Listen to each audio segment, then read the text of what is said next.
마음을 모으느냐가 정말 중요한 때라고 생각합니다. 그런 의미에서 오늘 라합의 믿음을 통해서 함께 하나님의 은혜를 나눠보고자 합니다. 히브리서 11장 30절 31절의 말씀입니다. 히브리서 11장 30절 31절입니다.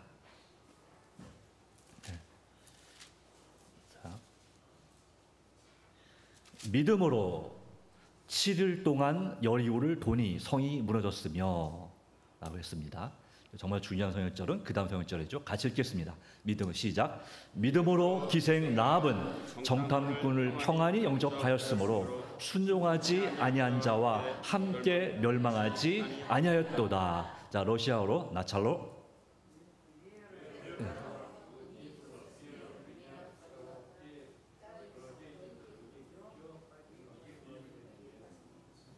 네, 같이 힘있게 읽으셔야 됩니다. 아시겠죠? 다시 한번 읽겠습니다. 우리 러시아 말 못하시는 분들, 자 읽겠습니다. 시작. 예.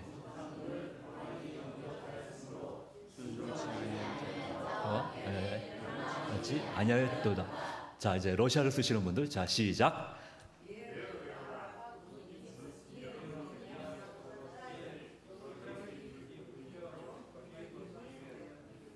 예, 우리 사할린 교포 여러분이 더 목소리가 큰 것 같습니다.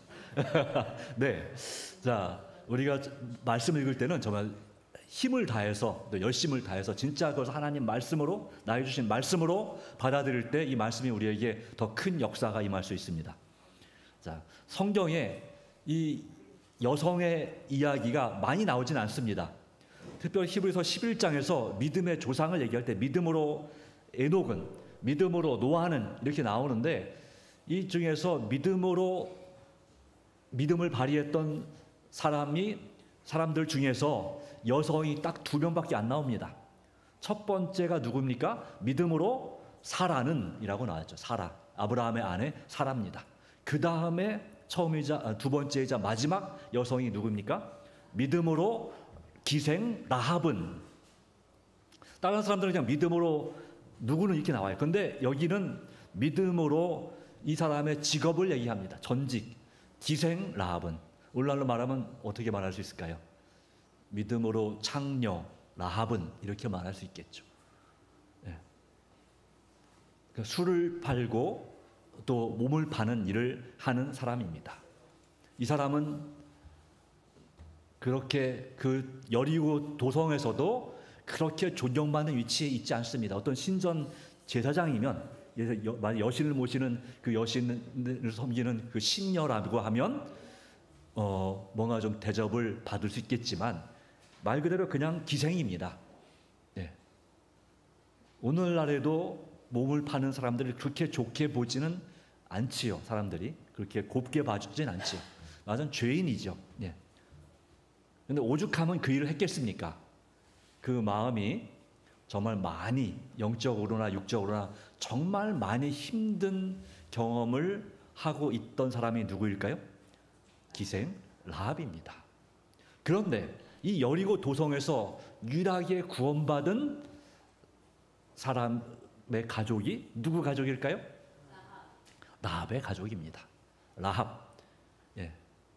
라합은 그렇게 좋은 의미도 아닙니다만은, 자, 이 라합의 이야기입니다. 자, 믿음으로 7일 동안 이 여리고를 돌았습니다. 하루에 한 바퀴씩 돌고 마지막 날은 7바퀴를 돌았습니다. 전체 몇 바퀴를 돌았습니까? 13바퀴를 돌았습니다. 자, 네, 6일 동안 한 바퀴 돌았고요. 7째 날 7바퀴 돌았으니까 13바퀴를 돌았습니다. 몇 바퀴 돌았느냐는 그렇게 중요한지는 않습니다. 그러나 그 도는 과정, 왜 그렇게 돌게 시키셨는지, 예, 그러다가 정말 돌아버리겠다 하는 실제로 모르겠지만 그래도 왜 성을 돌게 시키셨는지, 바로 그 기간은 우리의 마음, 바로 그들의 마음을 준비시키는 기간이었습니다.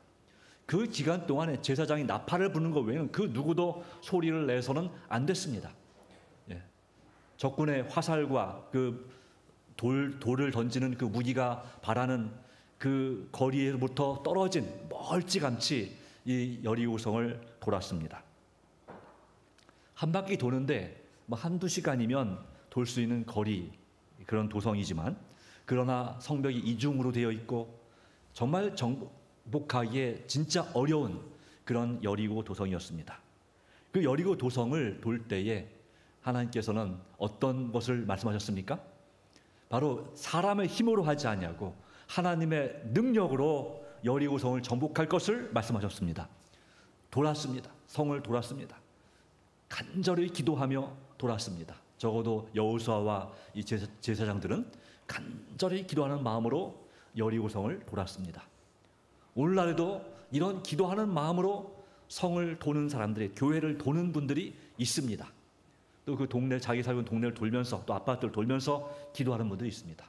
그 성에 있는 영혼들을 구원하기 위해서, 하나님의 뜻을 이루기 위해서 그렇게 성을 돌며 기도하는 그런 심정으로 간절히 기도하는 사람들이 많이 있습니다.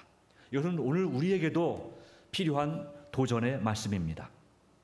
그리고 여호수아 6장 16절 17절에 일곱 번째, 제사장들이 나팔을 불 때 여호수아가 백성에게 이르되 외치라, 여호와께서 너희에게 이 성을 주셨느니라. 이 성과 그 가운데 있는 모든 것을 여호와께 온전히 바치되 기생 라합과 그 집에 동거하는 자는 모두 살려주라. 이는 우리가 보낸 사자들을 그가 숨겨 주었습니다 했습니다. 그 여리고성을 도는 동안에 여리고성에는 뭐가 있었을까요? 그 성벽에 이 라합의 집이 있었는데, 그 성벽에 뭐가 있었냐면 빨간 밧줄이 걸려져 있었습니다. 빨간 밧줄이.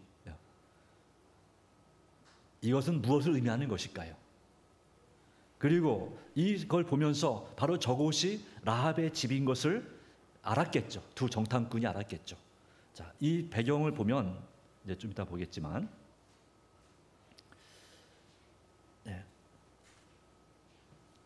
이 여리고를 정탐한 정탐꾼을 이 라합이 숨겨주었다라고 했죠.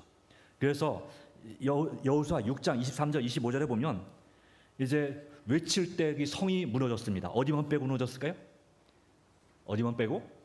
바로 이 라합의 집만 빼고 나머지 성벽이 우르르 다 무너져 내렸습니다.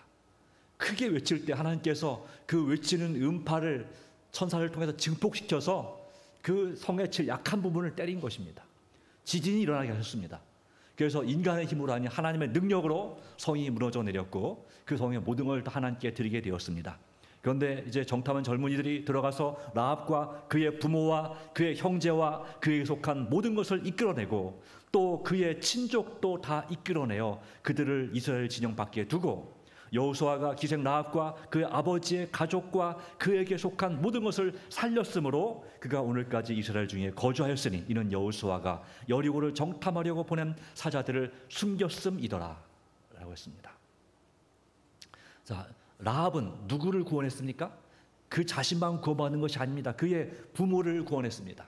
그의 형제를 구원했습니다. 그 형제들에게 속한 모든 것을 다 구했습니다. 심지어 그의 친척들도 다 구원했습니다. 이 일이 쉬운 일이었을까요? 아닙니다. 이스라엘 백성들, 이스라엘 군대는 이 여리고 입장에서 볼 땐 적군입니다. 적군과 내통을 하다 걸리면 적군과 이렇게 스파이 짓을 하면 어떻게 될까요? 사형이죠. 그것도 아주 잔인하게 사형을 당할 수밖에 없어요. 그런데 하나님의 놀라운 보호하심으로 정말 몰래 다행히도 들키지 않고 자기 부모를 자기 집으로 모셔드렸고 자기 형제들을 데리고 왔고 그리고 자기 친척들까지 자기 집으로 다 모이게 했습니다. 어떤 형제들은 친척들은 이유도 모르고 그 집에 모였을지도 모릅니다. 그런데 언제 이스라엘 군대가 공격할지도 이 기생 라합은 알까요? 모를까요? 성을 며칠 동안 돌고 이 여리고를 공격할지 알까요? 모를까요? 모릅니다. 다만 성을 한 바퀴 돌 때에 그때부터 일주일 동안, 다시 말하면 일주일 동안 그들은 뭐 했을까요? 다 언제 쳐들어올지 모르지만 이 라합의 집에 다 모여서 정말 두려움 가운데 하나님의 도우심이 없으면 절대로 살아남을 수 없는 그런 위기 가운데 그들도 얼마나 많이 간절히 기도했겠습니까? 네, 그렇죠. 하나님을 잘 알지 못하지만 이방인 여인 또 그 가족이 하나님 앞에 기도하려고 씨름하는 모습, 마치 노아 방주에 들어있던 노아의 식구들과 같은 심정이 아닐까 생각합니다. 네. 그리고 하나님의 놀라운 은혜로 그들이 구원받고 하나님의 큰 축복을 받게 되었죠. 이 믿음의 조상 라합, 그 라합이 주는 교훈은 무엇일까요? 수많은 믿음의 여자들이 있습니다. 그렇죠. 성경에 적어도 여러분이 알만한 여성분이 누가 있습니까? 네. 하와도 있고 그 다음에 이 사라도 있지만 또 리브가, 그 며느리 리브가, 그리고 또 그 며느리인 라헬, 예, 뭐 레아 또 있죠. 그 다음에 누가 있습니까? 예, 이 미리암도 있습니다. 그 어머니인 요게벳도 있습니다. 그렇죠?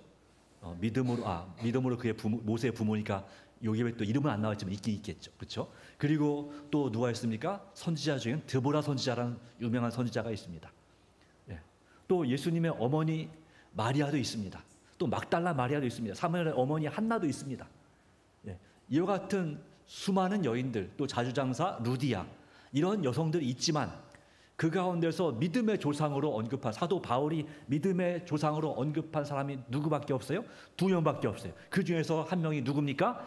바로 이방인, 예, 이스라엘 백성들이, 유대인들이 개취급했던 바로 그 이방인 중에 한 사람, 그것도 이방인 중에서도 아주 최하 계급, 예, 최하층, 정말 아주 인정받지 못하는 직업, 바로 기생, 예, 창녀인 라합. 예, 그가 이 성경의 믿음의 조상으로 기록되었고, 또 누구의 조상이 됐습니까? 다윗의 조상이죠. 자, 이 이방 신앙, 바로 그가 어떻게 하나님을 믿게 됐을까요? 어떻게 구원을 받게 됐을까요? 참 신기하고 놀라운 일입니다. 네. 그래서 우리가 볼 수 있는 첫 번째 교훈은 뭐냐면 이 진리를 분별하라 하는 것이죠. 진리를 분별하라. 믿음으로 영접하라. 그리고 차별하지 말라고 하는 것입니다. 만약에 이스라엘 백성들이 이 기생 라합을 차별했다면 절대 구원해 줄 리 없고 구원의 약속도 하지 않았을 것이고 그리고 약속도 지키지 않았을 것입니다.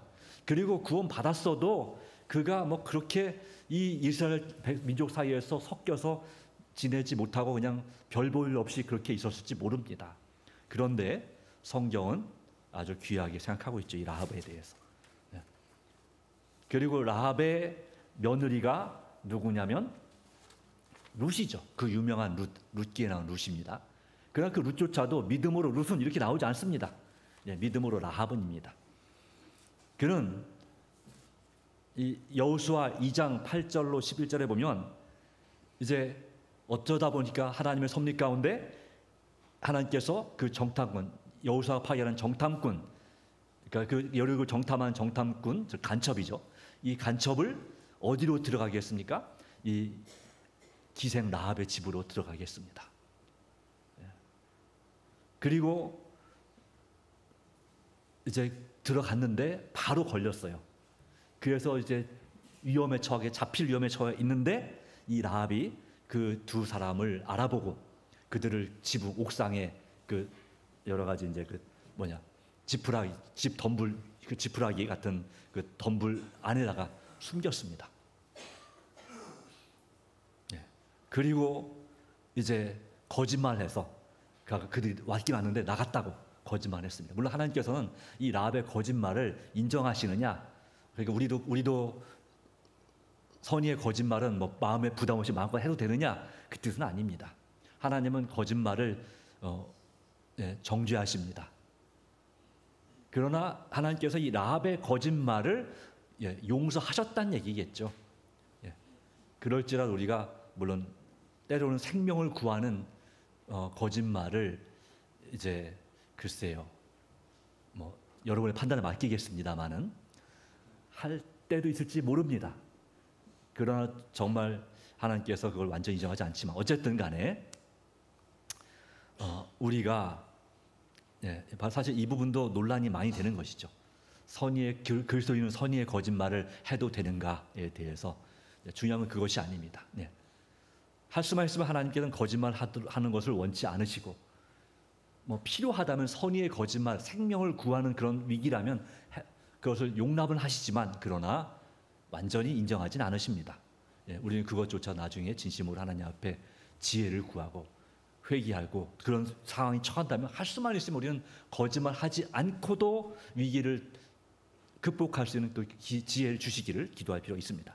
어쨌든 그렇게 한 다음에 라합이 그들을 이제 지붕에 올라가서 그들을 잠들기 전에 만나서 이렇게 얘기했습니다. 여호수아 2장 9절 말하되 여호와께서 이 땅을 너희에게 주신 줄을 내가 아노라. 우리가 너희를 심히 두려워하고 이 땅 주민들이 다 너희 앞에서 간담이 녹나니. 간담 무엇입니까? 간과 담낭이 녹는다. 간담이 녹는다. 자, 왜요? 너무너무 두렵고 무서운 나무에 녹는다. 자, 이는 너희가 애굽에서 나올 때에 여호와께서 너희 앞에서 홍해 물을 마르게 하신 일과 너희가 요단강 저쪽에 있는 아모리 사람의 두 왕 시온과 옥에게 행한 일 곧 그들을 전멸시킨 일을 우리가 들었습니다. 다시 말하면 이 라합의 믿음은 어디서 생겨나게 됐습니까? 들은 소문입니다. 소문에 의해서 알게 됐습니다. 그리고 그가 그의 신앙을 고백합니다. 11절 우리가 듣자 곧 마음이 녹았고 너희로 말미암아 사람이 정신을 잃었나니 그 다음에 말하기를 라합은 자기의 신앙 고백을 합니다. 너희 하나님 여호와는 위로는 하늘에서도 아래로는 땅에서도 하나님이시라. 개역판에는 상천하지의 하나님이시라. 여리고에도 신이 있었을까요? 종교가 있었을까요? 있었습니다. 그 당시 각 성마다 수많은 신들이 있었습니다.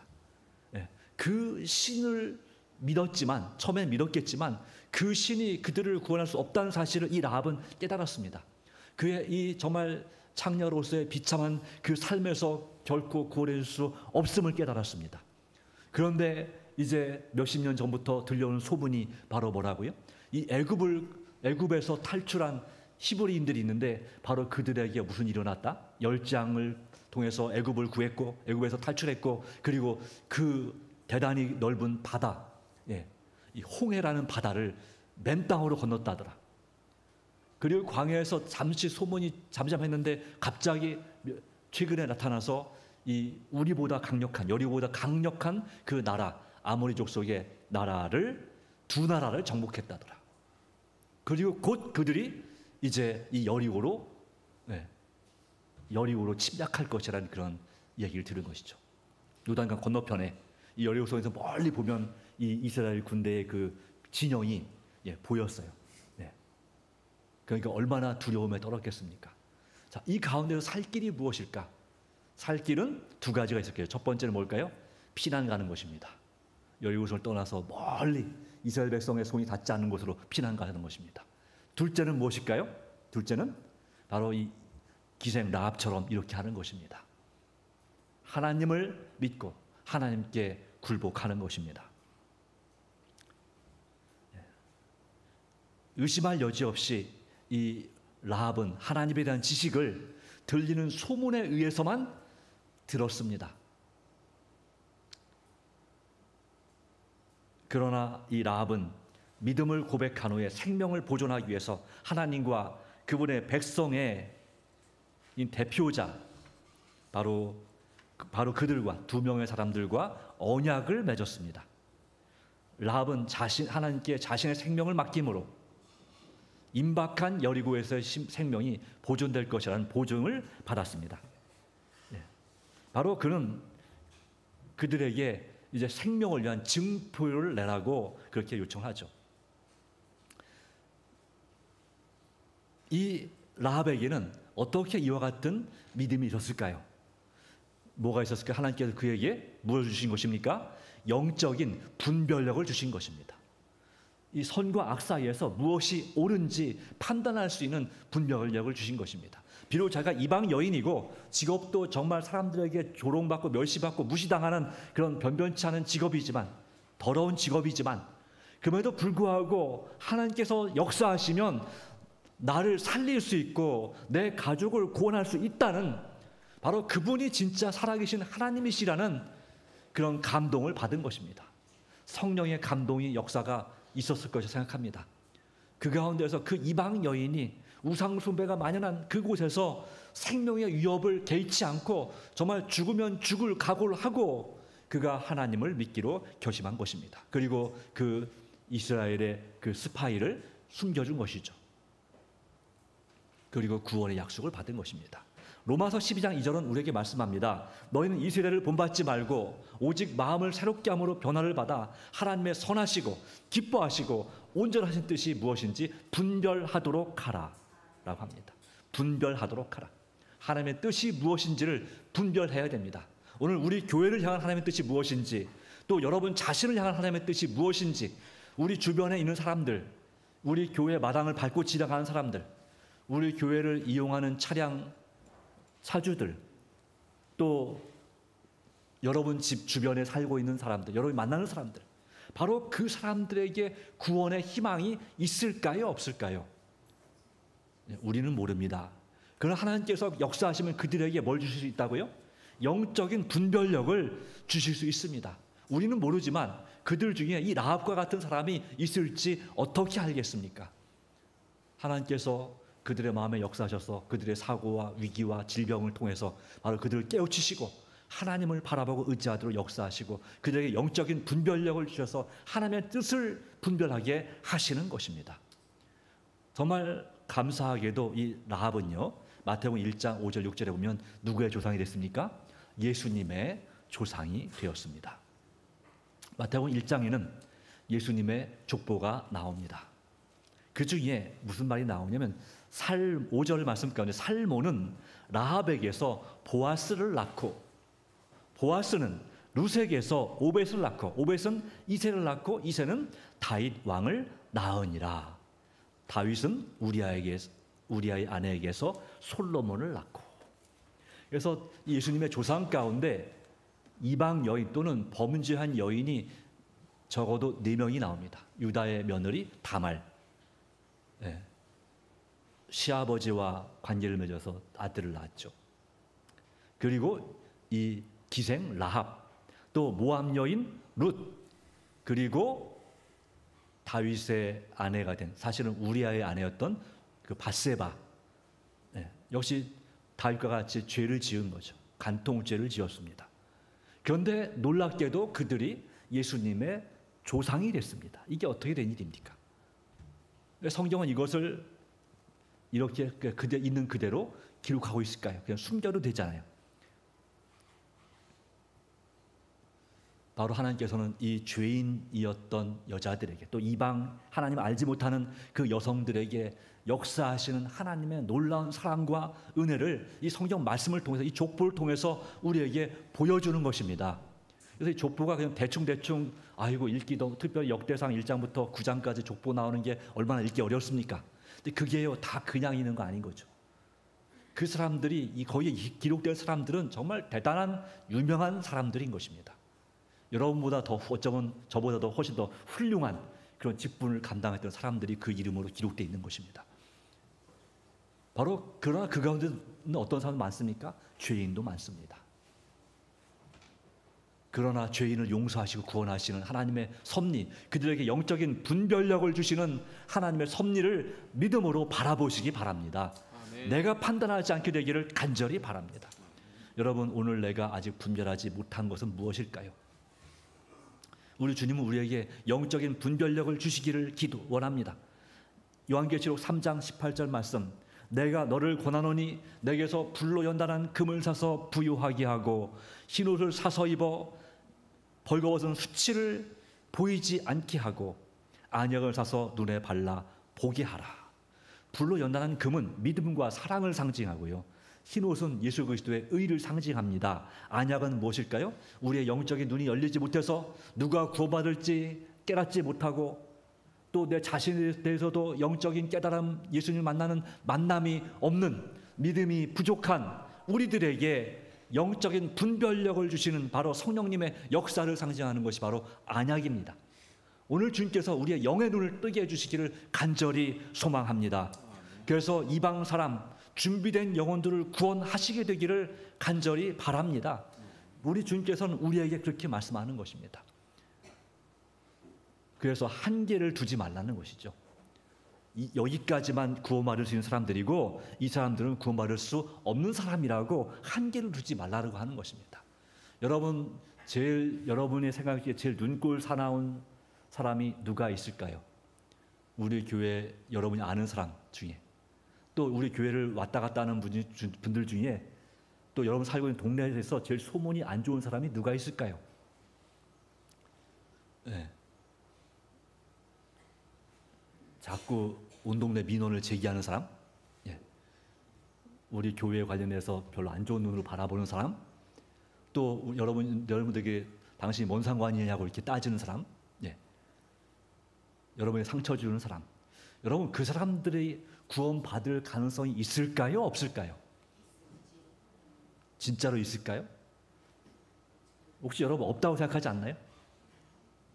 어쩌면 여러분 가족 중에도 진짜 예수님의 옛자만 들어도 막 화를 내고 말도 못 꺼내게 하는 사람이 있단 말입니다. 그 사람이 진짜 구원받을 수 있을까요? 솔직히 말해서, 네. 우리 마음을 생각하면 저 사람은 뭐 해도 들어먹지도 않고 저 사람 어떻게 구원받겠어. 여러분 근데 이방 여인 어떻습니까? 이스라엘 백성의 입장에서 볼 때도 그렇고요. 예, 이 라합은요, 기생 라합은요, 구원받을 가능성이 1도 없는 사람이에요. 말 그대로. 그렇죠?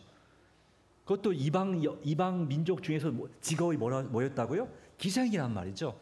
예. 자, 물론 이해합니다. 오죽하면 그렇게 됐을까 하지만, 그러나 그런 직업을 가진 사람이 정말 구원받을 수 있을까? 생각하기 어렵습니다. 그런데 여러분, 예수님 당시에도 많은 그런 사람들이, 부정한 여인들이 구원받는 것 여러분 아셔야 됩니다. 막달라 마리아, 예수님의 십자가의 옆에 있었던 그 막달라 마리아를 한때 그렇게 몸을 버렸던 그런 사람이었습니다. 그 7 귀신 들렸던 사람, 죄인 중에 죄인이었습니다. 동네 사람들이 손가락질을 하는 여인이었습니다. 사마리아 우물가의 여인, 이혼을 몇 번 했어요? 5번이나 했어요. 남편이 6번째 남편입니다. 이런 사람 희망이 있을까요? 우리가 생각할 때는 그 사람은 구원의 희망이 없습니다. 불가능한, 이방인이고, 그리고 구원이 불가능한 사람입니다. 그런데 우리 주님은, 예수님은 그를 찾아갔습니다. 왜요? 그 영혼이 준비된 영혼이니까. 준비된 영혼이니까 찾아갔습니다. 여러분, 그 얘기는 무엇을 보여줍니까? 그 사람들에 비해서, 또 우리 주변에 있는 사람들에 비해서 저 여러분은 얼마나 깨끗합니까? 하나님 여러분을 구원해 주신 것이 정말 내가 똑똑하고, 물론 라합도 똑똑한 사람이었을 것 같아요. 네, 그렇지만 똑똑하고 잘났고 또 직업도 대단히 꽤 괜찮고 또 살기도 잘 살고 뭐 이렇기 때문에 저희를 주님께서 구원하신 건가요? 그렇다면 이제 구원받을 분 솔직히 몇 사람 없습니다. 저도 아마 구원받지 못할지 모릅니다. 그런 기준으로 따진다면. 근데 여러분, 우리 주님께서 이 라합을 구원하심으로 오늘 우리에게 그 누구도 구원받지 못할 사람이 없다는 사실을 우리에게 말씀하지 않습니까? 그렇습니다. 자, 한 얘기만 하고 마치겠습니다. 우리는 이 구원의 밧줄, 이 밧줄이 예수님을 우리는 기억합니다. 붉은 줄, 예수님의 보혈로 우리를 구원하신 구원의 줄, 그 줄이 있기에 구원받고 보호하심이 있습니다. 그러므로 우리는 믿음으로 영접하고 차별하지 말고, 이방 사람이랄지라도 믿음으로 구원하고 한계를 두지 말라고 말씀하고 있죠. 우리의 필요한 것은 긍휼한 마음입니다. 하나님의 사랑은 매우 넓고 매우 깊어서 매우 충만하여서 어디든지 침투에 들어갑니다. 사단의 속임수에 속아온 자들의 바로 그의 영향력으로부터 끌어내어서 하나님 보좌, 언약의 무지개로 둘러싸인 보좌에 접근할 수 있게 둡니다. 그러므로 예수님 안에서는 유대인이나 헬라인이나 종이나 자유자나 뭐가 없다고요? 차별이 없습니다. 자, 이 사람들은 누구일까요? 이 사람들 한국 재림교회 초기 선교사들입니다.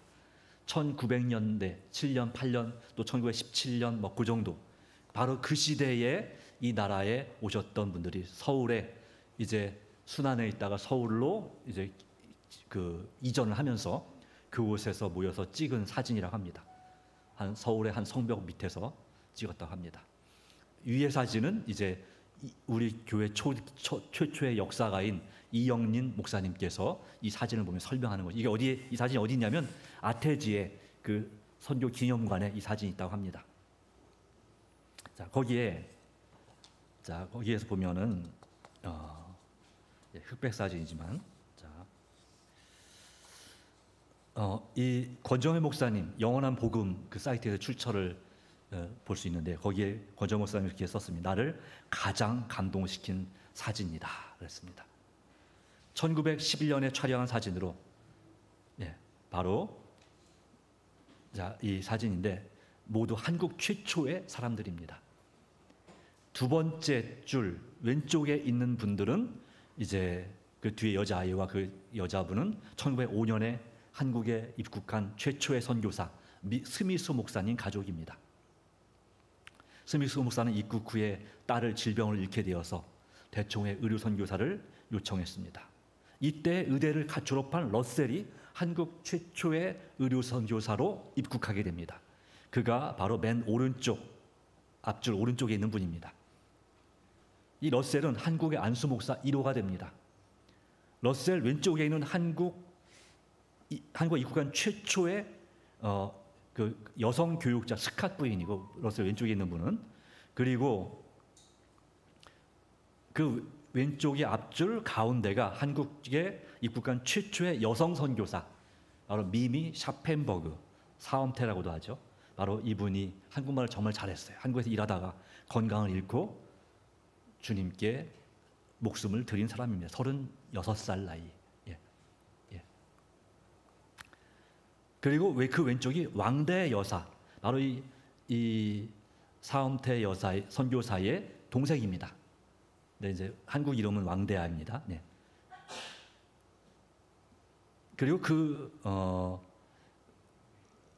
왼쪽이 앞줄 왼쪽에 있는 분이 왕대 여사 남편 왕아시 목사입니다. 왕아시 목사 역시 한국에서 일하다가 건강을 잃어 생명을 잃었습니다. 왕대 여사는 한국에서 일하면서 사랑하는 남편과 언니를 잃었으나 굴하지 않고 37년을 한국에서 섬겼습니다. 맨 뒤에 사진기를 들고 있는 분은 이희만 목사님이라고 이재명 목사님, 삼육대학을 그 천재 터를 마련하신 분, 그분의 아버지입니다. 이희만 목사와 샤펜버그 사이에 있는 분은 전시열 목사님, 앞쪽에 있는 부분이죠. 네, 전시열 이 목사님으로 최초의 연합회장입니다. 또 러셀 목사 뒤에 있는 그 분은 그러니까 뒷줄 오른쪽이요 있는 분이 오병 목사로 17년을 한국에 섬긴 한국 선교교회사 최장수 연합회장입니다. 그도 딸 하나를 한국에 묻었습니다. 자신도 건강을 잃고 1939년 일본으로 건너가 1년간 총무부장으로 섬기다가 귀국하고 곧 병으로 사망하게 됐습니다. 자, 바로 이 분들을 보면서 여러분 무엇을 느끼십니까? 이분들은 처음에는 이 조선이란 나라조차도 몰랐던 사람들입니다. 이 흰 옷 입은 한복을 입은 이 조선 사람들, 일제에 지배를 받고 있는 바로 그들에 대해서 또 받기 직전에 있는 바로 그들에 대해서 별 관심 없던 사람들입니다. 그런데 하나님의 놀라운 섭리로 1904년 우리 재림교회가 이 한국 땅에 들어오게 되면서 바로 이 파란 눈에 또 금발에 이 미국에 있는 외국인들이 이 한국에 있는 조선 사람들을 정말 사랑하는 마음으로 성령의 감동을 받아서 심지어 이 맨 가운데 있는 이 샤펜버그 여사는 꿈에 조선 사람들을 보고 바로 그들이 이 아무 상관없는 이방인들을 구원하기 위해서 이 땅에 와서 목숨을 걸고 사역하고 심지어 목숨을 버렸습니다. 순교했습니다. 그런데 우리는 바로 그 후손들인 우리는 우리의 주변의 사람들에 대해서 얼마나 사랑하는 마음이 있습니까? 이 기생 라합과 같은 사람들, 정말 희망이 없고 절망이 짙은 그 영혼들을 위해서 우리는 얼마나 그들을 사랑하는 마음이 있습니까? 우린 다시 한번 주님 앞에 깊이 회개하고 이 영혼에 대한 갈급함으로 이제 10월에 있을 전도회를 준비해야 될 줄로 믿습니다. 하나님은 참으로 살아계십니다. 그러기에 주님께서 오늘 라합을 통해서 우리에게 말씀하십니다. 이 라합도 구원받았으니 여러분에게도 희망이 있다. 여러분도 구원받을 수 있다. 아무리 어리고 믿음이 없는 아이라 할지라도 예수님을 믿으면 살 길이 열린다는 사실을 오늘 주님은 우리에게 말씀하십니다. 여러분, 이 예수님을 바로 그 일을 위해서 바로 빨간 밧줄처럼 이 땅에 오셔서 인류를 위한 구원의 밧줄이 되신 예수님을 꼭 붙잡아야 되지 않겠습니까? 주님 안에서 우리 모두가 정말 살게 되길 바라고 세상을 사랑하는 우리의 마음을 진심으로 회개하고 오직 하나님만을 의지하고 성령의 충만한 인도를 받게 되기를 간절히 소망합니다. 부족하지만 이 라합의 믿음으로 우리도 구원받고 예수님의 또한 가족으로서 천국에서 영원토록 함께하게 되기를 간절히 소망하면서 말씀을 드립니다.